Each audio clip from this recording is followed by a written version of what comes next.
itu yang merupakan ini ya, kunci sebenarnya ya. Oke Pak Bu Baby, selamat pagi ya. Selamat pagi, selamat siang, sore ya. Ya, jadi sebenarnya emosi ini kadang melibatkan aktivitas tadi kita ya.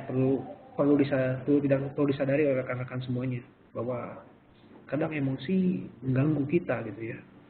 Misalnya kita lagi, anggaplah contoh kita sedang lagi ada masalah pribadi misalnya.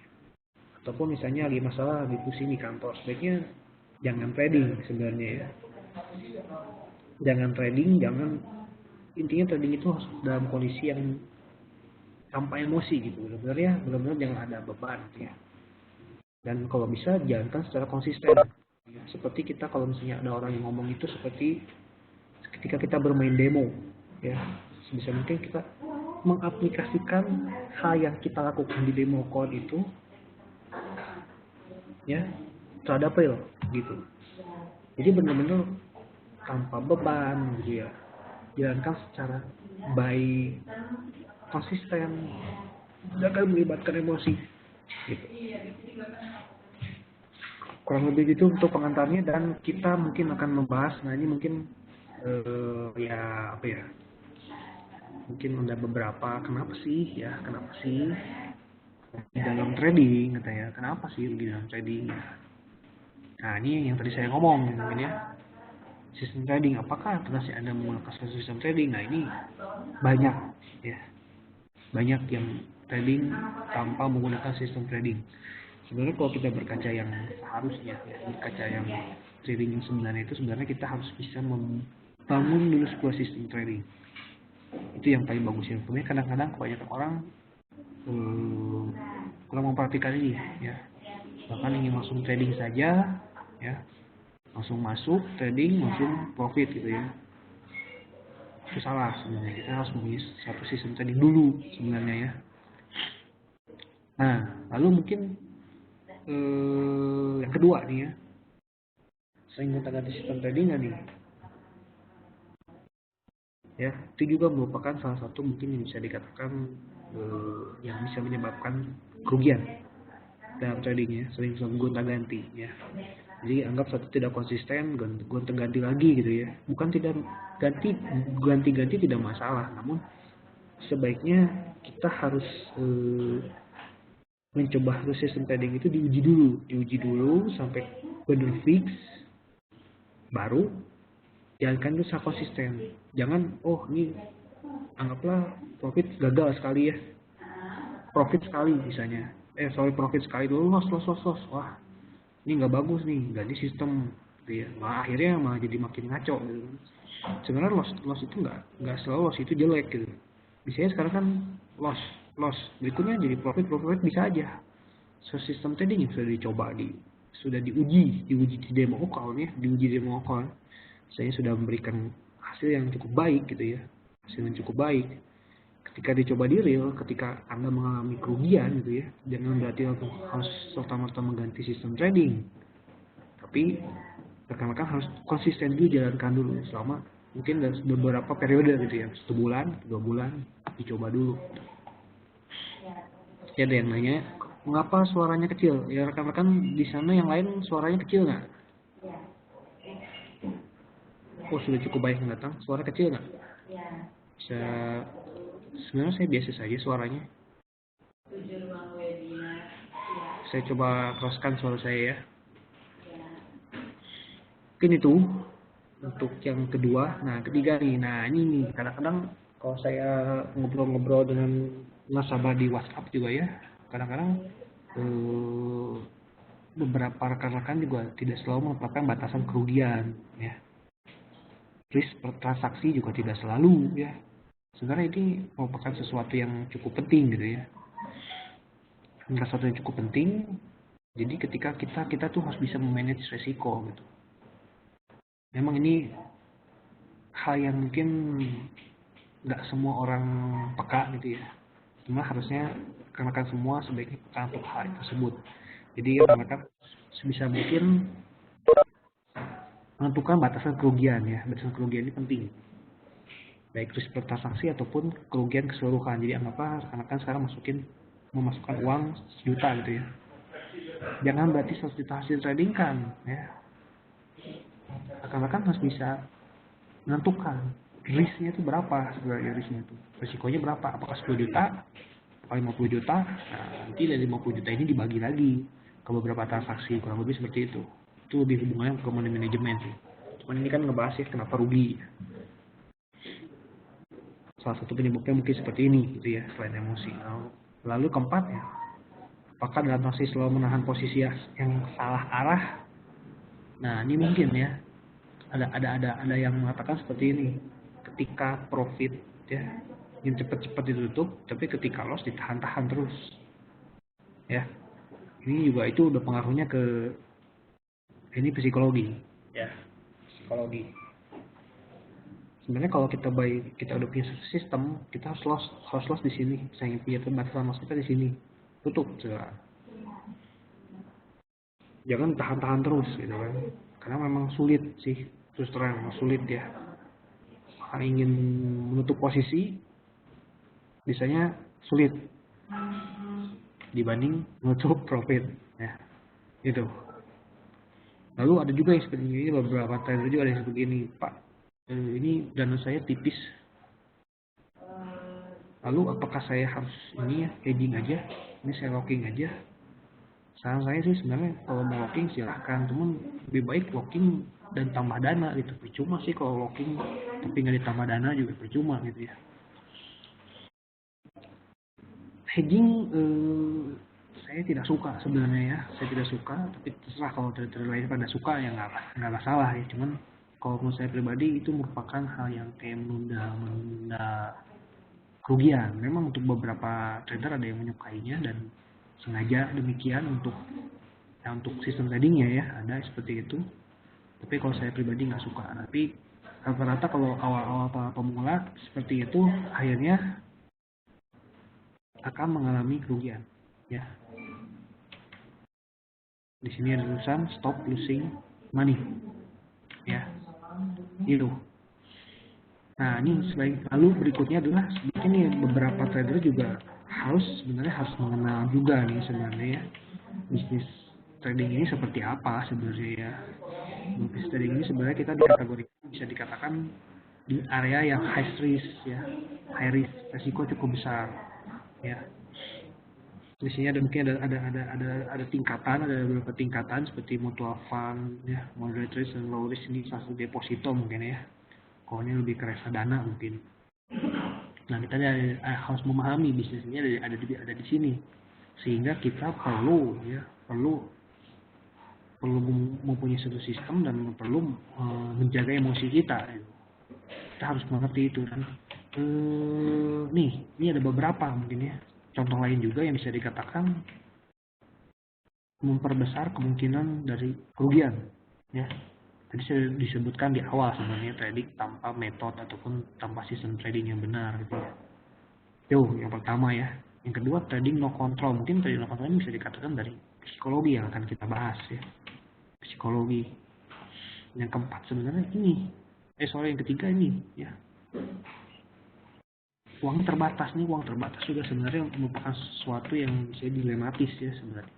Kalau memang Anda rekan-rekan memang mempunyai sistem yang bisa dikatakan akurasinya tinggi, mau modal sedikit ya silahkan gitu ya. Tapi kalau saran saya sebenarnya kalau ingin trading itu dengan modal yang cukup tinggi dulu sebenarnya ya, cukup tinggi, lalu dibatasi resikonya. Anggaplah kalau Anda masukin 100 juta, Anda menentukan resikonya mungkin 10 juta. Nah itu lebih enak gitu ya. Jadi rekan-rekan itu tenang gitu kan, dibanding saya punya uang hanya 10 juta, saya tradingin 10 juta. Itu sebenarnya lebih berbahaya gitu ya sebenarnya. Jadi kurang lebih tanpa metode, tanpa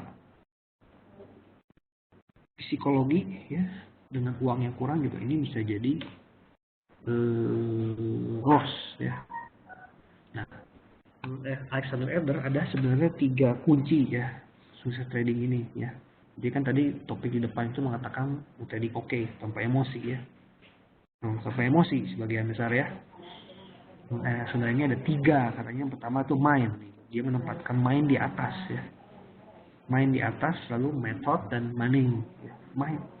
Mind ini yang bisa dikatakan yang cukup penting ya, psikologi, tapi memang sulit ya sebenarnya. Psikologi itu lebih hubungan ke diri sendiri ya, ke pribadi, pas pribadi. Anggaplah saya sekarang ngomong-ngomong keluar mengenai psikologi trading, tapi baik lagi semua kuncinya dalam diri rekan-rekan semua. Mungkin saya di sini hanya bisa mengingatkan, hanya bisa membuka wawasan saja.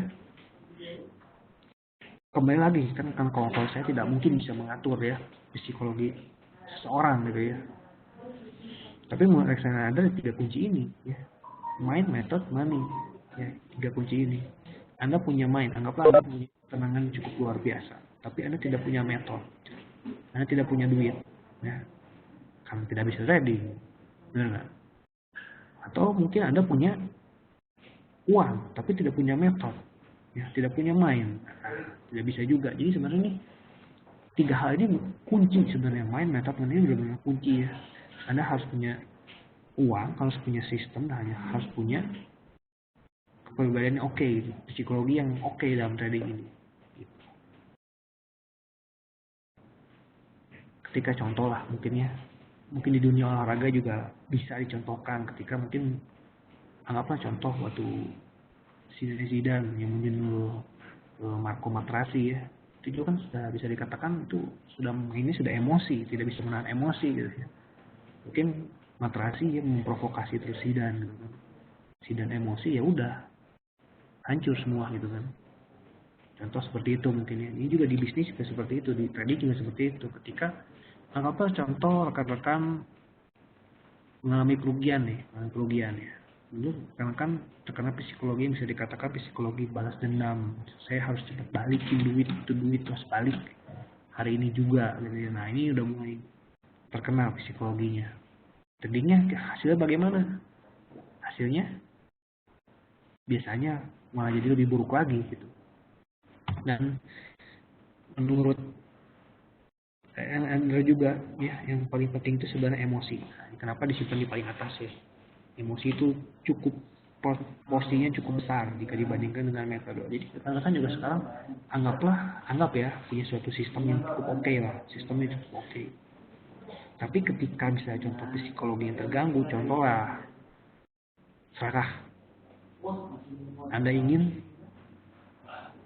mendapatkan keuntungan segini lagi gitu ya, Anda ingin mengambil posisi lagi, padahal seharusnya secara sistem itu tidak boleh gitu kan. Nah ini jadi bahaya juga ya, walaupun secara metode rekan-rekan sudah memilikinya.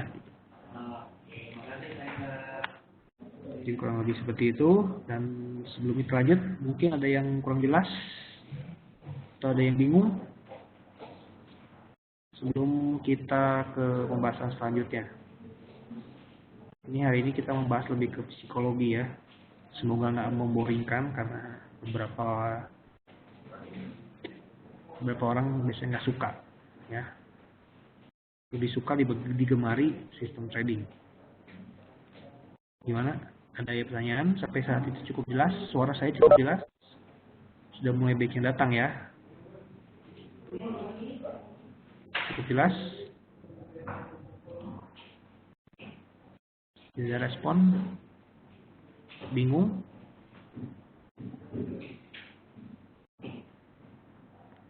Kurang lebih dari tadi pembahasannya, kuncinya adalah mind, method, money ya di depan itu. Lalu tadi kan saya cerita juga mengenai beberapa hal yang bisa dikatakan menyebabkan kerugian itu apa gitu. Selain salah satunya adalah psikologi juga ya, sistem juga pengaruh.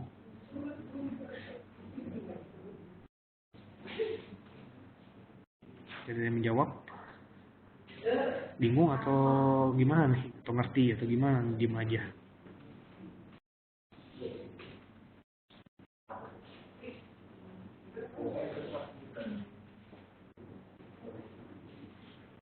Gimana, lanjut aja ini diem.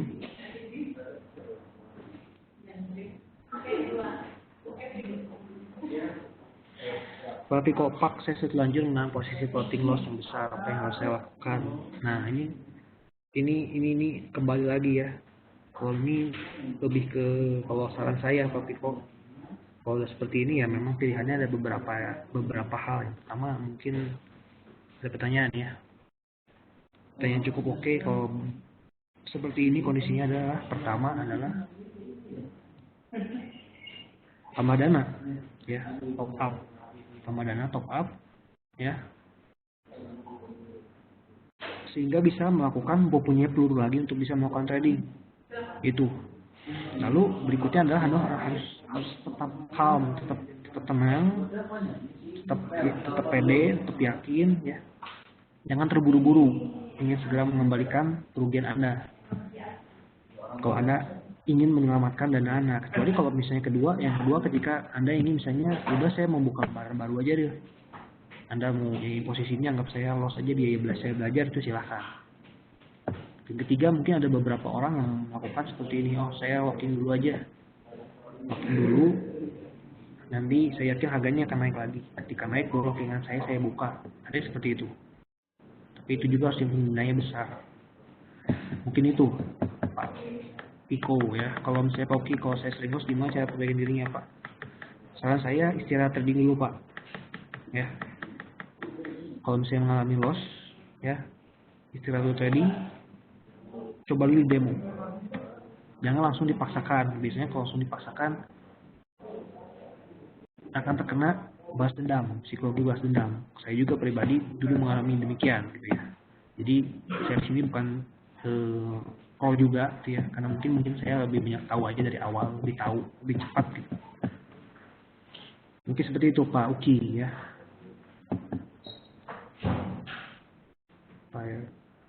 Mungkin ada lagi? Ini udah bukan ke topik ya sebenarnya.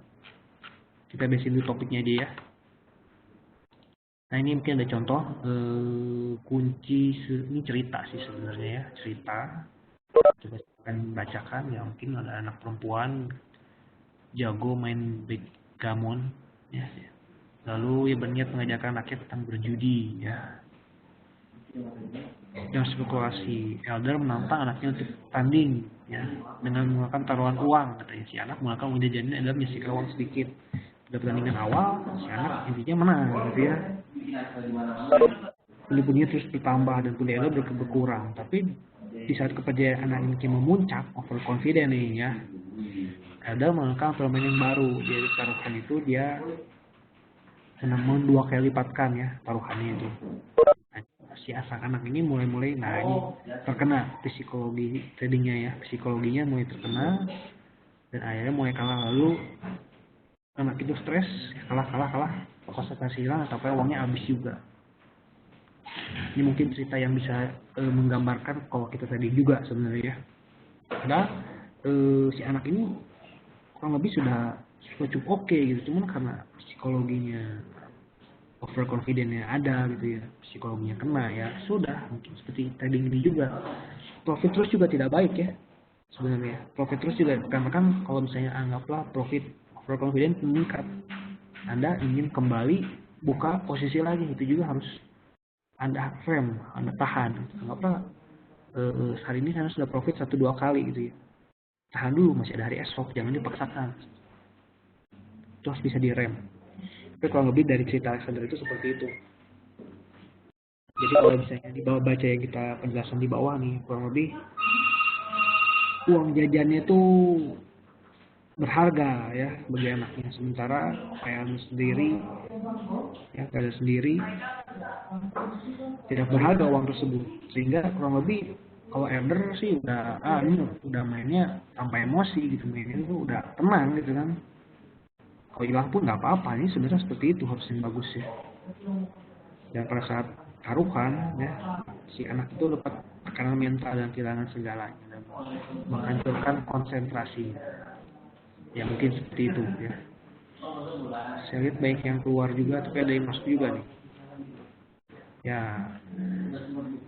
tidak apa-apa. Nanti yang beruntung saya bagi tipsnya di belakang ya. Lanjut. Nah ini trading is all about emotion ya. Ini mungkin ada beberapa ini ya, beberapa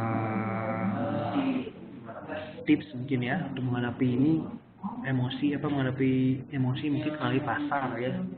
Jadi sebelum koin keras tidak mengenal balas kasihan, memang seperti itu di tradingnya. Lalu anggaplah juga trading itu anggaplah sebagai sebuah peperangan. Jika ingin menang, siapkan mental strategi yang gitu. Ya memang benar seperti itu. Jadi kita jangan trading itu jangan langsung misalnya kita ingin profit sudah pasang aja posisi apa gitu, langsung. Tapi kita benar-benar harus dipersiapkan. Ya. Jadi karena kan mungkin kalau mau seperti demikian, anggaplah mau jual IMF gitu ya. Karena kan harus mungkin deposit dulu nggak masalah, tapi jangan ditradingkan dulu. Ya. Anda pelajari dulu sampai benar-benar merasa yakin baru tradingkan. Kalau misalnya Anda tetap tidak yakin, tarik saja uang Anda gitu. Nggak masalah kan? Sebenarnya seperti itu. Toh Anda tidak kehilangan uang sama sekali gitu.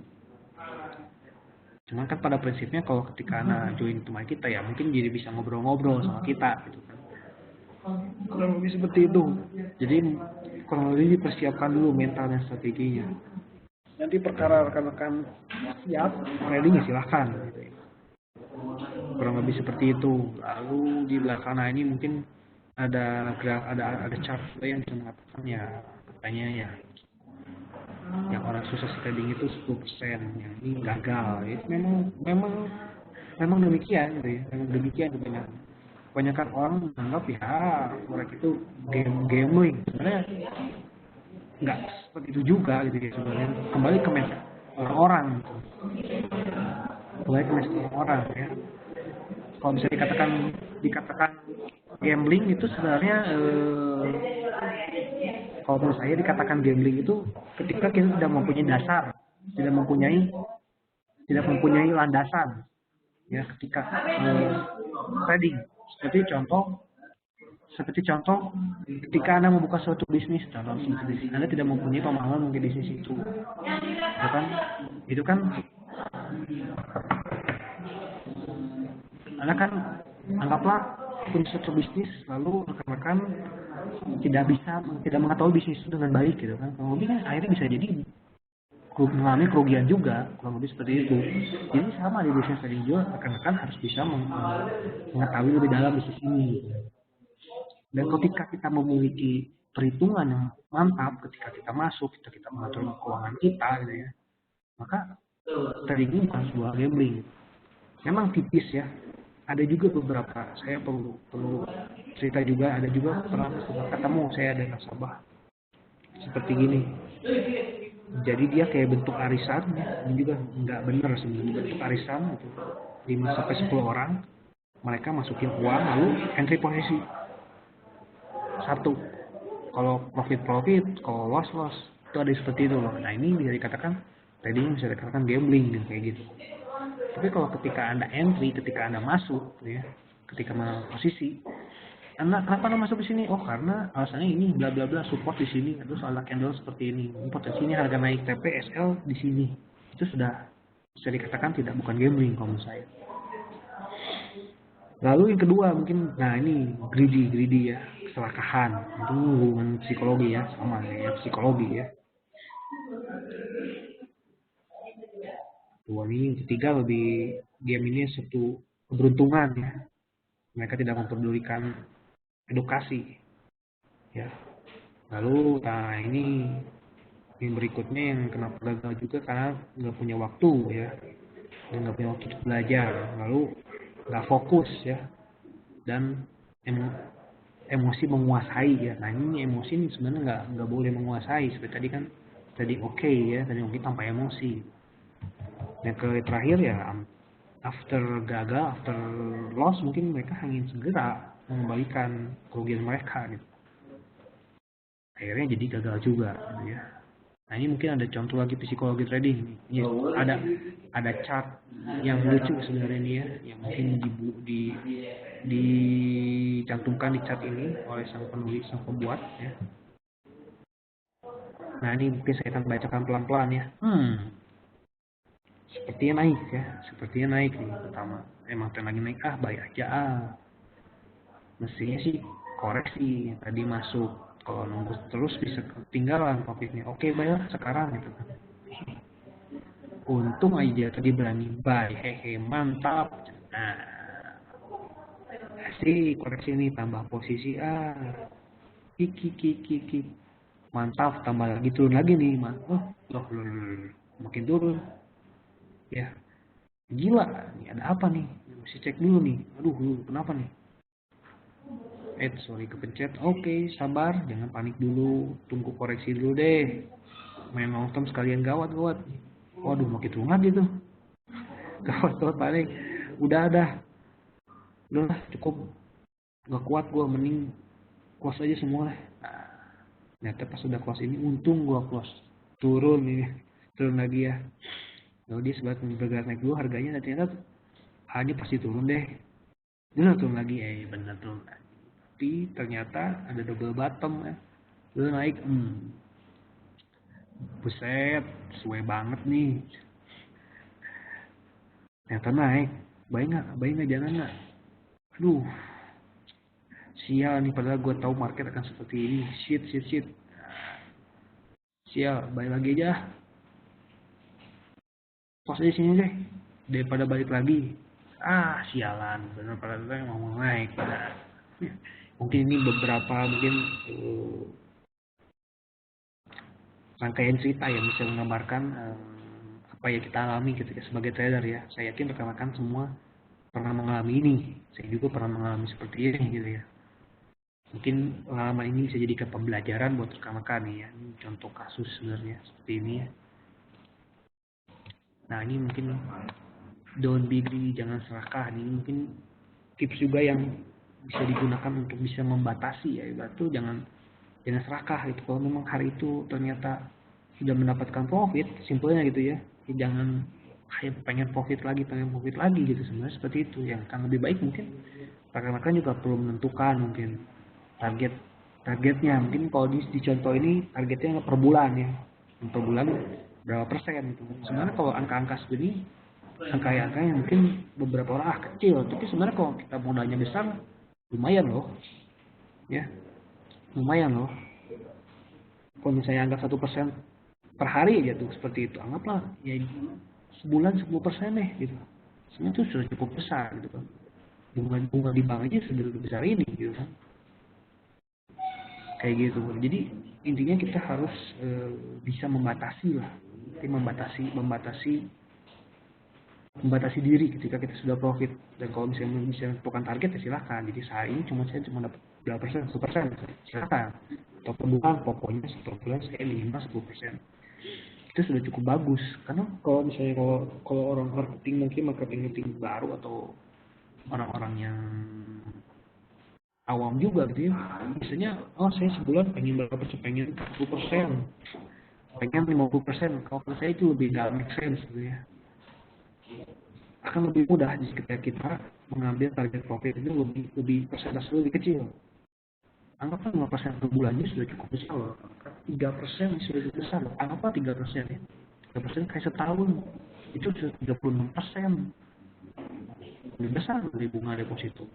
Saya pernah di debat di chatting, ada orang yang marah-marah ke saya karena saya cuma ngomong seperti itu gitu. Padahal menurut saya sih masuk akal gitu ya. Kalau bagi dia itu ketika sudah masuk di trading itu, terjun di trading itu, bagi dia itu harus bisa mendapatkan keuntungan yang besar. Kalau misalnya mendapatkan keuntungan seperti itu 10% per bulan gitu, itu dianggap bagi dia nggak irasional, bagi dia nggak irasional, nggak masuk akal gitu menurut dia ya. Baik lagi gitu ya ke pribadi lepas pribadi. Cuma kalau menurut saya dengan 3%, 2% per bulannya sudah cukup bagus nih. Sebenarnya seperti itu. Tapi kalau bagi orang itu saya nggak tahu gitu ya. Dia mungkin pengen sebulan 40%, mungkin saya nggak tahu. Karena saya malah jadi kesannya tuh saya nggak masuk akal seperti itu. Kayak gitu. Bagaimana cara menjadi pemenang? Nah, ini mungkin ada beberapa tips bagaimana menjadi pemenang. Pak Lukman Prasaka itu. Iya Pak, saya dulu ini Pak Lukman sampai berdebat loh, bukan hanya chat ya. Saya juga jadi bingung mana yang benar ini. Gitu. Padahal kalau menurut saya sudah cukup benar gitu. Masuk akal dong 2-3% per bulan gitu. Kalau setahun jadi 36% gitu kan. Lebih besar dari deposito di bank gitu. Kalau orang-orang yang muluk-muluk anggap 1%, anggaplah seperti MMM deh. Ya. Sebulan 30% katanya kan. Itu lebih menyeramkan menurut saya gitu ya. Tapi kalau memang kembali lagi sih sebenarnya ya kalau kayak gitu, kalau seperti itu harus mau ambil resiko gitu ya. Kalau resiko udah terima ya udah. Rekan-rekan saya juga ada ya beberapa yang ikut investasi seperti itu. Memang yang profit ada, itu benar. Jadi tapi dia udah bermain cantik ya, udah bermain cantik dalam artinya gini. Dia masuk, udah tahu resikonya segitu, lalu ketika 3-4 bulan dia langsung keluar gitu. Sedangkan yang asam itu yang sulit itu ketika dia masuk, ketika 2-3 bulan langsung udah pelit gitu. 1-2 bulan sudah pelit. Nah itu ada yang seperti itu. Jadi baik lagi kita harus bisa tahu resikonya dulu pertama lah. Lalu di bisnis trading juga nih, intinya ya ambil persentase target itu yang lebih masuk akal lah. Kita di Forex MFU nggak pernah kan marketing kita ya menjanjikan profit 30% Pak per bulan, 50% Pak per bulan, pasti profit segitu. Kalau ada seperti itu mending lapor aja Pak ya. Itu lebih kalau yang seperti itu lebih nggak make sense. Memang bisa, betul bisa di bisnis trading bisa, cuman lebih biasanya itu nggak akan berjalan nggak akan manjang gitu, tapi kalau misalnya prinsipnya yang ingin trading sekali lalu profit kayak gitu udahan ya silahkan. Biasanya kalau yang seperti itu nggak akan manjang misalnya. Dan pernah juga ada cerita seperti ini, ada seorang guru ya, ini beneran guru, dalam 2 hari dia deposit 50, dalam 2 hari 20 juta. Wah saya ngobrol gitu ya, ngobrolnya ke teman saya sih, teman saya cerita ya, wah saya seneng nih kalau kayak gini, 2 hari aja 20 juta, coba kalau sebulan berapa. Mulai overconfident itu ibu-ibu. Dalam 2 minggu, saya seminggu atau 2 minggu saya lupa ya, akhirnya loss juga, kerugian, profitnya kemakan juga. Padahal kan saya sudah menyuruh di WD ya, untuk di WD aja dulu Bu. Overconfidence ya udah selesai kalau seperti itu. Jadi ini yang nyambung ke yang ini ya, how become to win ya, penempatan modal yang sesuai. Jadi kita juga memang harus menempatkan modal yang sesuai gitu ya. Jadi ketika kita masuk ke dunia trading, kita sudah harus menentukan mengatur money manajemennya gitu. Karena beberapa orang kayak kemarin juga ada yang tanya juga ke saya, ini stop lossnya di mana ya, orang tersebut ya. Lalu saya bilang stop loss kita menggunakan Fibonacci gitu ya, target profit kita menggunakan Fibonacci gitu kan. Cuman kembali lagi ke rekan-rekan semua, apakah SL tersebut itu cocok dengan keuangan rekan-rekan, itu yang penting. Jadi kadang-kadang sekarang gini, anggap trader A 200 pips itu kebesaran, tapi trader B belum tentu 200 pips itu kecil. Lalu juga ada yang seperti itu, ada juga yang mengatakan 500 pips kecil, ada juga yang mengatakan 100 pips itu besar. Jadi kembali lagi peluang-peluang yang kita informasikan itu kembali lagi ke disesuaikan dengan money management rekan-rekan semua. Anggaplah sekarang rekan-rekan mempunyai risk transaksi 500 pips gitu ya. Ternyata setelah dihitung-hitung kalau mau entry posisi yang diinfokan dari proyek MF gitu ya, ataupun dari sistem trading rekan-rekan, ternyata resikonya lebih besar dari 500 pips gitu. Ya jangan di entry. Seperti itu.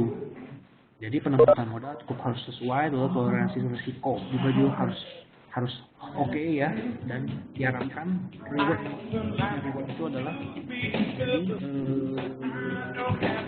rasionya ya bagus ya. Ini ya makan tombol nih. Pak Sugeng ya.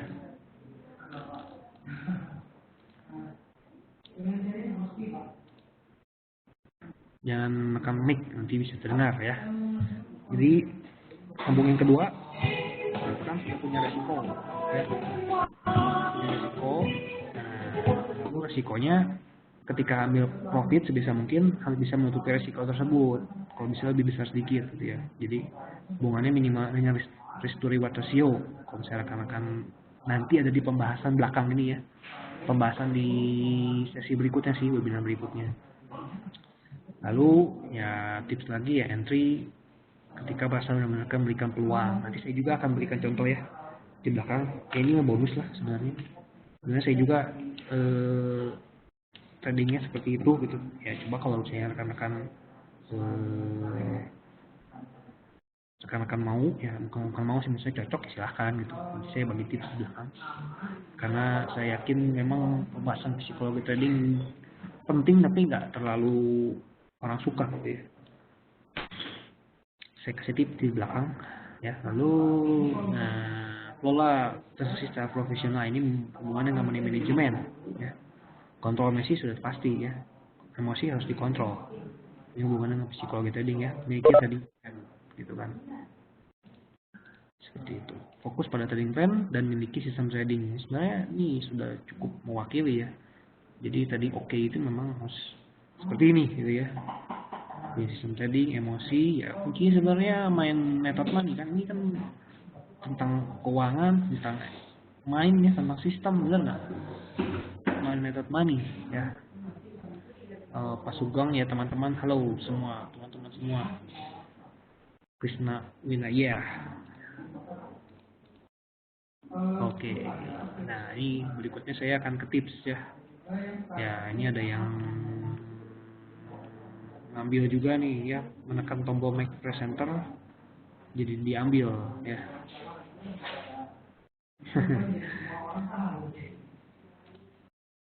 Pertama sebelum membahas bonus ya, ini ada ditanyakan dulu sebelumnya mengenai psikologi trading. Jadi kuncinya adalah sebenarnya ke main method money. Saya akan simpulkan ya, main method money.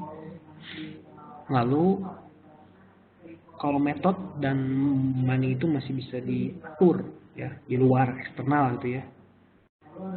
Sedangkan kalau main itu benar-benar dari dalam diri rekan-rekan. Jadi sebaiknya rekan-rekan harus bisa kurang lebih mengatur ya emosi rekan-rekan semua untuk bisa menghasilkan tradingnya oke ya. Kurang lebih kuncinya adalah itu. Oke, apa kabar semua Pak? Nomor WA-nya berapa? Mungkin Bapak nanti chat aja ya, chat langsung ke website kita ataupun Bapak langsung join sama kita, nanti bisa langsung akses WhatsApp tim kita ya. Pak Sugeng apa kabar semua? Apa kabar? Baik.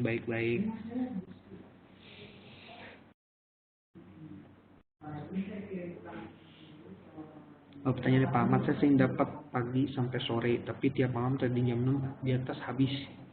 Itu yang didapat pagi, jadi emosi juga nih Pak. Apa seharusnya malam karena cepat sekali grafiknya turun, kadang balik arah. Sebenarnya trading mau pagi mau malam nggak jadi soal, mau siang malam nggak masalah sebenarnya. Cuma memang kalau pasar rata-rata bergerak itu ketika pasar Eropa dan pasar Amerika dibuka gitu. Sebenarnya itu yang bisa dikatakan yang cukup pasar bergerak gitu ya. Sebenarnya kembali lagi, nah ini ke peluangnya memang adanya kapan gitu. Memang kalau pagi lebih enak untuk menganalisa gitu ya. Dan enaknya itu sebenarnya ketika entry itu kalau ketika jam 2, jam 4 masih enak. Entry, tapi kalau udah malam biasanya kalau mau entry, kalau ada berita memang bisa jadi kencang. Tapi kalau malam itu kesannya, kalau saya ya pribadi, kalau udah malam itu udah saya nggak akan mau trading. Kenapa? Kalau udah malam itu nanti biasanya pasarnya akan cenderung sideways enak itu sebenarnya tuh di pagi dan siang gitu, siang menjelang sore lah tuh enak. Jadi ketika malam nuntuk posisinya biasanya udah kena kelihatan. Cuman kalau misalnya anda entry jam 8 jam 9 biasanya takutnya pasar tidak terlalu bergerak lagi gitu. Cukup menjawab Pak Ahmad.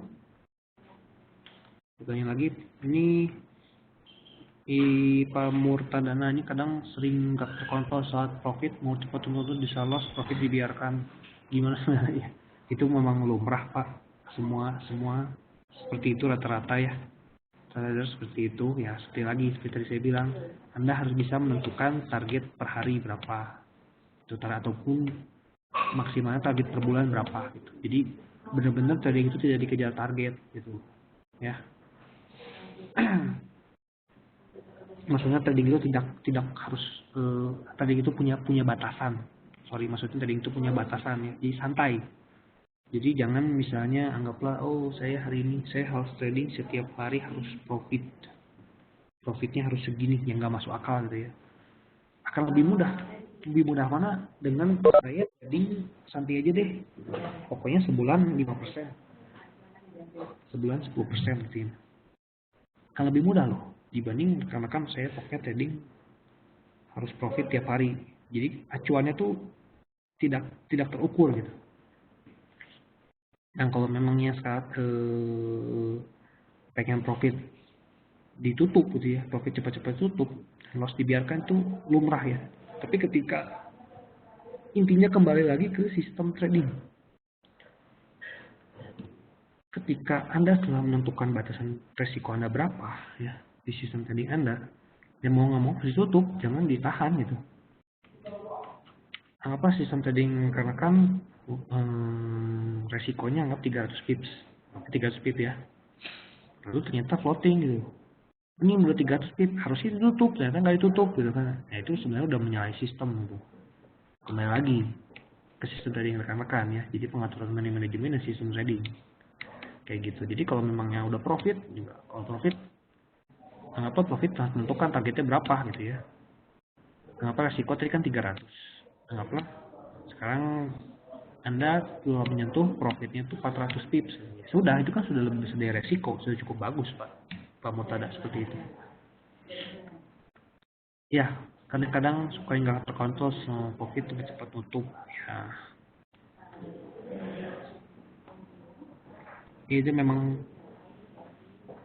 saya yakin hampir semua trader akan mengalami hal tersebut. Saya juga mengalami gitu ya, terserah.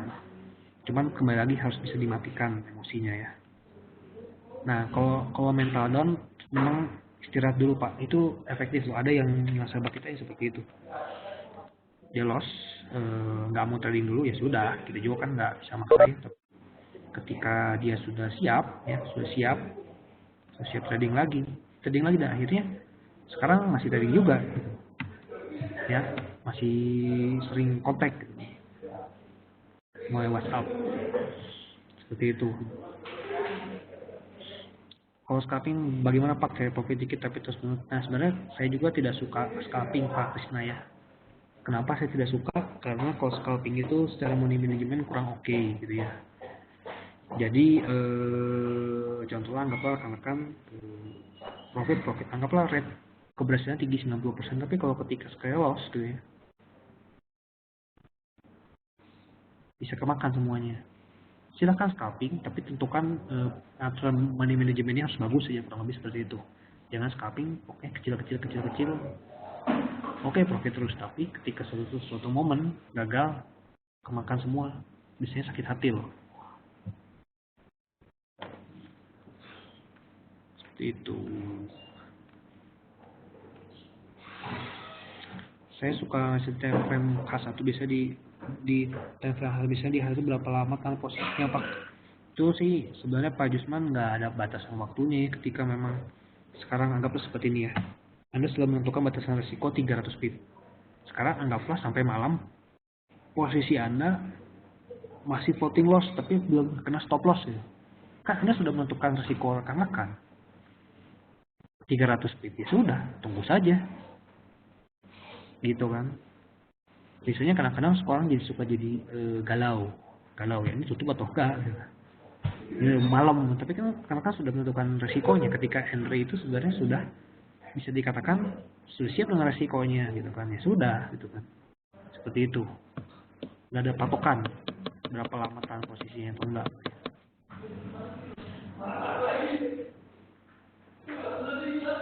Mungkin ada lagi? Oh 10 menit lagi, saya bagi tips dulu deh. Tips dulu ya, mau tips nggak? Tips, saya bagi tips ya. Sebenarnya tips saya nih biasa, cuman ya mungkin semoga bermanfaat ya. Contoh seperti ini ya, sebenarnya saya simpel aja sih ya. Kuncinya kalau saya pribadi nih ya, kuncinya adalah pertama adalah tren ya, kedua adalah support resistance, ketiga adalah candlestick, keempat adalah money management atau dan tambahannya risk management. Seperti itu kuncinya itu ya. Nah tapi kalau sekarang rekan-rekan ngobrolin tren, pertama kan harus ngobrolin tren kan ya. Nah ngobrolin tren, biasanya kalau kita ngobrolin tren ya,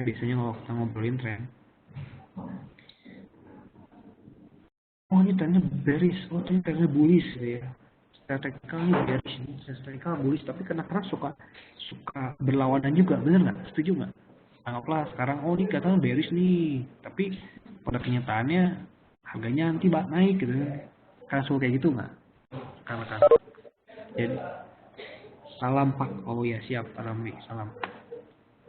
Suka gitu nggak? Nah sering kan, nah saran saya gini ya, ini untuk mengidentifikasi tren yang bener-bener sangat valid adalah dengan rekan-rekan juga membaca dan memahami ya, mengenai fundamental. Contoh nih ya, ini baru kejadian kemarin dan saya yakin rekan-rekan yang kemarin entry di pound sterling ya, yang sinyal yang saya infokan profit. Jadi gini, kemarin ingat nggak fundamental payroll dan fundamental pound sterling bahwa pounds akan dilemahkan, ya kan? Pound akan dilemahkan dan beritanya seperti ini, turun, ya kan? Turun seperti ini. Lalu di sini ada payroll juga dan payroll juga menguat. Nah ini kan secara fundamental masuk akal. Ini pound dalam kondisi lemah, bearish dong, fundamental udah oke nih. Nah kemarin waktu hari Senin, kalau saya Senin ya, seperti ini kita kan ngambil Fibo dari sini ya, tuh sebelum kejadian nih ya. Nah nih ya, nah ketika Senin atau Selasa saya lupa ya, pokoknya Senin Selasa ini ya, ini ada break di sini ya. Nah ini kan tadi sudah ngomong pertama tren, tadi sudah terjawab ya. Yang kedua adalah tentukan support resisten. Setuju juga ini support, jangan pakai Fibo deh. Nih setuju juga nih support. Ketika ini belum terjadi ya, ini anggap aja tutup nih, tutup ya. Ini setuju nggak? Ini kan kalau kondisi ini saya nggak entry gitu, tapi ketika seperti ini gitu, ini kan support ya, bener nggak? Setuju nggak support ya? Ini support rendah, level rendah ya. Lalu tiba-tiba ya, tadi tren sudah terjawab bearish, kedua support sudah ketemu, support di sini, dan kemudian ini breakout ya, kemudian candle ini break ya, ini kan secara sistem break, benar nggak? Setuju nggak? Break ya, break dong. Kalau kayak gini ya, ada potensi turun, benar nggak? Tapi rekan-rekan diyakinkan ini lagi, rekan-rekan tambah lagi nih keyakinan rekan-rekan dengan apa caranya nih?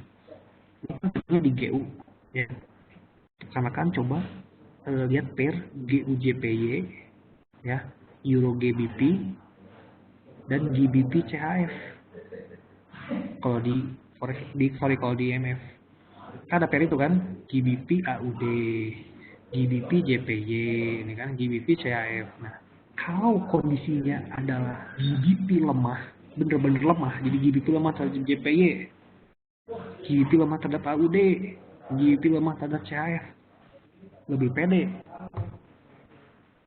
Nah, ketika itu terjadi ya, tadi candle sudah oke kan, ya, candle sudah oke, lalu ditambah dengan ini, ya sudah entry di sini gitu kan,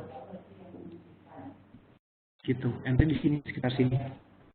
Ketika sudah tembus close candle 1, entry, ya, kurang lebih ya dapatlah 20 sampai 300 pip, tuh, dapat kan? Ini kalaupun ternyata ini naik ya, memang pasti ya, saya yakin saya juga sama sih kemarin sih sempat naik kan. Tapi ini bisa dikatakan pullback. Kalau misalnya rekan-rekan baca di teori di EduSpot, ini misalkan pullback, turun, pullback dulu ke area yang telah ditembus ini, seperti ini dulu, ya, tembus, naik dulu ke area berikutnya, turun lagi, kayak gitu. Sebenarnya kalau ini juga contoh yang cukup oke nih. Cuman kalau yang ini ya, yang ini saya kasih perbandingan ini sama ini sebenarnya keadaannya mirip. Ini sekarang tadi sedang tembus ini ya. Oh, ini sedang menguji nih sebenarnya ya. Sedang menguji nih ya. Ini tembus bisa ke bawah lagi ya. Sebenarnya bisa dipraktekkan, tapi saya tidak sarankan ini. Kenapa? Coba rekan-rekan bandingkan ya. Ini masih awal-awal loh. Range-nya masih sempit. Benar nggak? Ketika ada posisi ini, ketika ada entry sini masih peluang dong. Harga makin bergerak makin jauh, benar nggak? Tapi kalau di sini ya, ini anggap tembus. Tapi di hari ini posisi sudah bergerak berapa banyak? Coba lihat. Sudah habis 100.000 pips loh. Kalau sekarang saya entry di sini lagi sell ya, saya nggak mau. Kenapa? Range hariannya sudah cukup besar. Tapi kalau di sini mau, kenapa mau?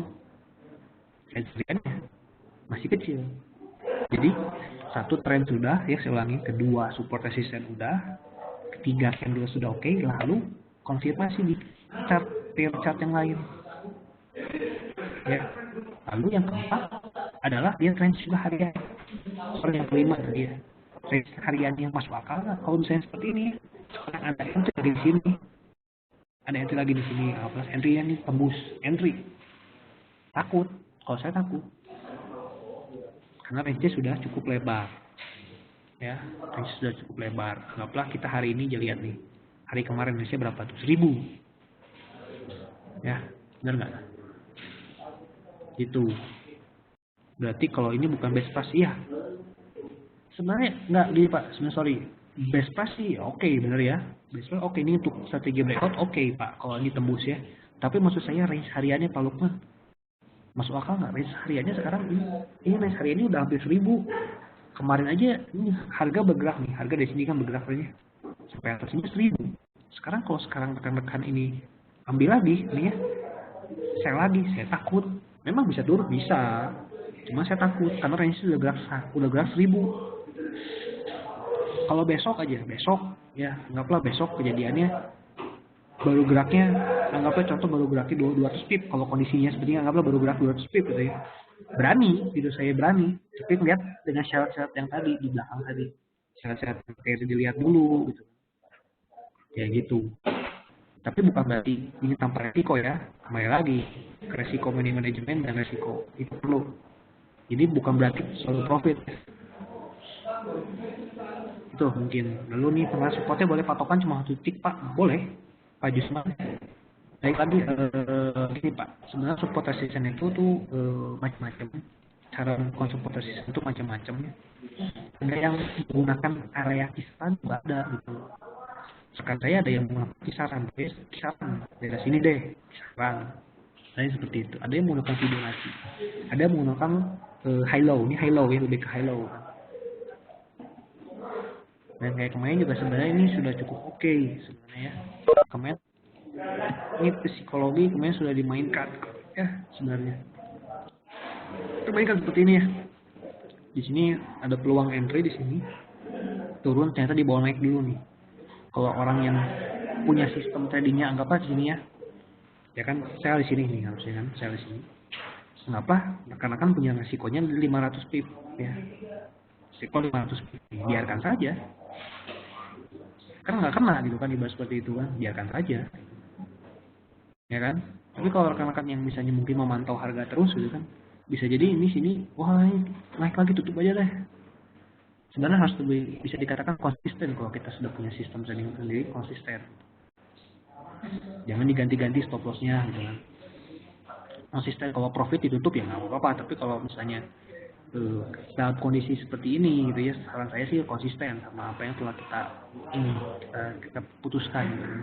Dan nyatanya memang akhirnya turun juga kan, cukup jauh juga gitu. Memang pasti beberapa orang kemarin lihat harga seperti ini dia naik dulu pasti gampang nih gampang juga, tapi kalau rekan-rekan yang sudah menentukan resikonya, saya yakin santai aja, kan resiko sudah saya tahu, saya resiko segitu, ya udah kena ya syukur, sorry kena ya udah, kalau profit disyukur gitu. Memang benar palupan karena emosi kalau kayak gini ya. Nah itu sih tips yang saya bagikan pada hari ini. Saya ulangi ya tipsnya ya, ini berharga, yang join sekarang berharga, saya kasih tahu berharga ini. Tapi memang ini tips ini nggak selalu bisa ada tiap hari ya, nggak selalu ada tiap hari ya. Yang pertama harus tentukan tren, jadi tentukan tren ini yang paling penting ya. Jadi harus melihat data fundamental dan kecenderungan nggak itu seperti apa, apakah benar-benar turun. Kalau saya kemarin kan yakin banget dong sterling kebijakannya melemahkan mata uang, lalu peso juga ke bawah, yakin dong dolar menguat strong ya kan. Saat tren sudah terpenuhi, kedua cari support resisten ya, ketiga candlestick, lalu perhatikan juga pair-pair mata uang lain yang berhubungan dengan pair tersebut ya. Yang keempat lihat range-nya, yang kelima lihat range-nya. Range harian ini lihat tambahan nih, sebenarnya lihat peri sama range itu tambahan, tips saya pribadi itu. Yang ke kan empat ya, empat itu kan satu tren, dua resisten, tiga candlestick, empat money management, risk management ya, ditambahin lagi tadi sama saya dua lagi tips tambahan, yang range sama lihat pair ya, seperti itu. Yang keenam money management kembali ya, seperti itu ya. Itu aja sih tips saya kalau menggunakan breakout trading ya. Kalau bonds juga sebenarnya bisa, cuma kalau bonds tuh kadang-kadang gimana ya, suka nipu ya, suka jadi naik juga gitu. Kalau misalnya breakout juga memang kadang-kadang bisa juga nipu, cuma kan kalau breakout itu kan lebih bisa dikatakan lebih mengikuti tren lah sebenarnya. Sama juga sebenarnya bonds mengikuti tren, cuman kalau bonds kadang-kadang suka gimana gitu, saya juga suka nggak pede gitu ya, suka nggak pede walaupun kadang-kadang memang masukkan tepat seperti itu ya, bisa. Mungkin itu untuk tipsnya. Sekarang jam tangan saya sudah pukul 4. Semoga bermanfaat ya buat rekan-rekan. Mohon maaf apabila ada salah-salah kata ataupun kekurangan. Semoga yang mengikuti webinar psikologi trading ini membawa apa ya, dapat pulang bawa bekal gitu ya. Semoga memperkaya sistem trading rekan-rekan semua dan menambah kepercayaan dari psikologi trading. Tips-tips dari saya juga ya, semua kalau saya suka atau cocok silakan dipergunakan, kalau nggak suka ya jangan ya. Cuman kalau saya seperti itu gitu ya, tips saya pribadi. Oke, sampai jumpa lagi rekan-rekan semuanya. Selamat sore ya, jumpa lagi di webinar nanti berikutnya. Di webinar kami ada hari Senin ya, hari Senin mungkin dibawa oleh rekan saya, bukan dengan saya lagi. Lalu juga nanti ada webinar khusus nasabah, jadi rekan-rekan yang belum jadi nasabah bisa ikut di webinar tersebut ya. Webinar khusus nasabahnya ini nanti coba kita lihat ya di tanggal berapa.